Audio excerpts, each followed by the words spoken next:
A gente vai seguir trazendo novas informações agora sobre auxílio emergencial, porque como apontou há alguns dias aqui no CNN 360, a nossa analista, a nossa dama de copas Renata Agostini, o ministro Paulo Guedes hoje colocou a público e disse sim, o auxílio emergencial deve ser renovado, segundo ele, por mais 2 ou 3 meses. Cássio Zeiman, volta para cá. Dani, o ministro da Economia, o Paulo Guedes, ele participou hoje da reunião da Frente de Serviços e foi durante esse compromisso que ele confirmou essa informação trazida pela nossa analista Renata Agostini.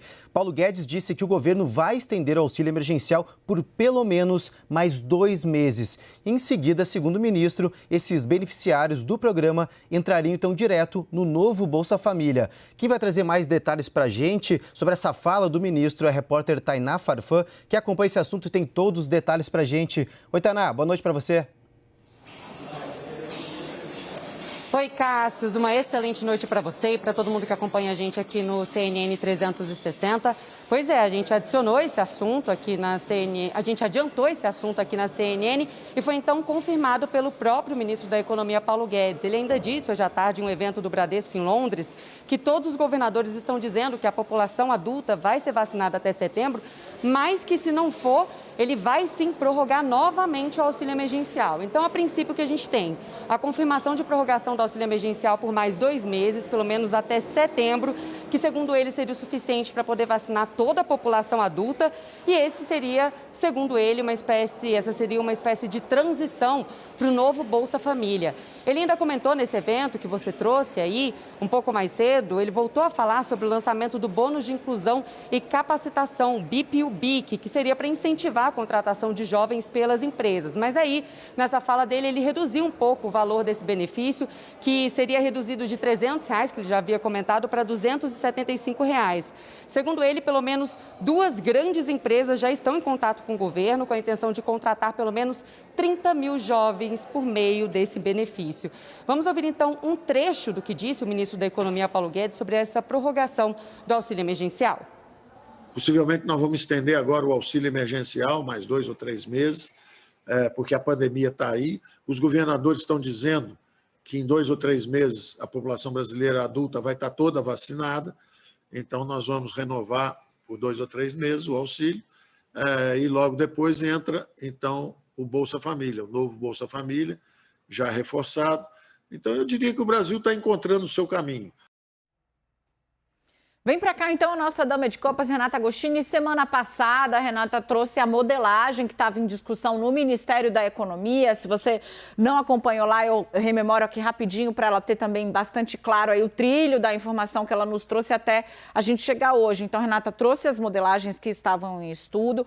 Lembrando já que, naquele momento, o Ministério da Economia diria que só estenderia o auxílio emergencial se ficasse claro que ia haver um agravamento, um crescimento de casos da pandemia da Covid.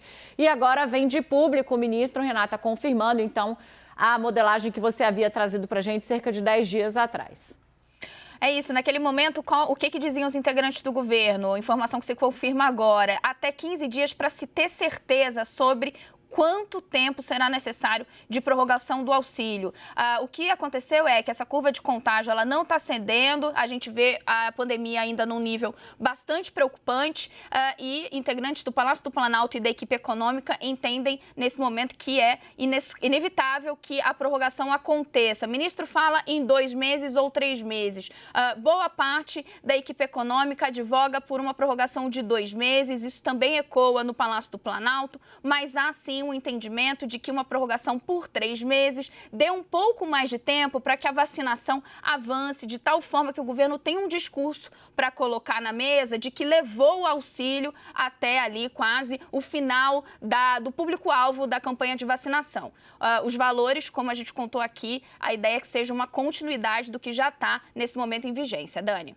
Maravilha, Renata. Deixa então eu pedir aqui também a super colaboração muito valorosa do nosso grande Fernando Nakagawa. A gente vai conversar não só sobre a prorrogação do auxílio emergencial, mas também, Nakagawa, sobre outros indicadores que vieram aí e podem estar deixando o mercado, digamos assim, um tanto quanto preocupado. Será que o governo vai começar a investir na gastança, gastar mais dinheiro para tentar manter popularidade, enfim, coisas que são muito importantes em ano que antecede, né, eleição?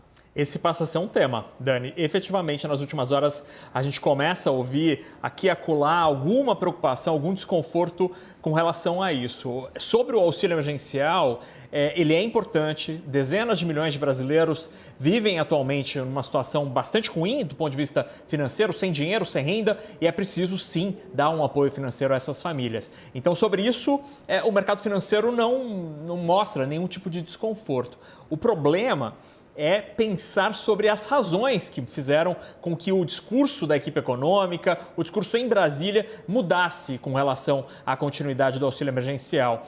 O temor é que seja um movimento populista, entre aspas, com vistas de olho em 2022. Esse passa a ser um grande tema. Agora, é interessante observar, Dani, que o espaço no orçamento para pagar esse auxílio emergencial, que poderia custar alguma coisa perto de 20 bilhões de reais, ele melhorou nos últimos dias, nas últimas semanas, porque a arrecadação tem sido melhor do que o esperado. Agora passa a ser a preocupação sobre o objetivo desta medida. Será que é eleitoral? Será que é de fato para atender a necessidade dos brasileiros? Vamos entender isso com o movimento das peças políticas a partir de agora.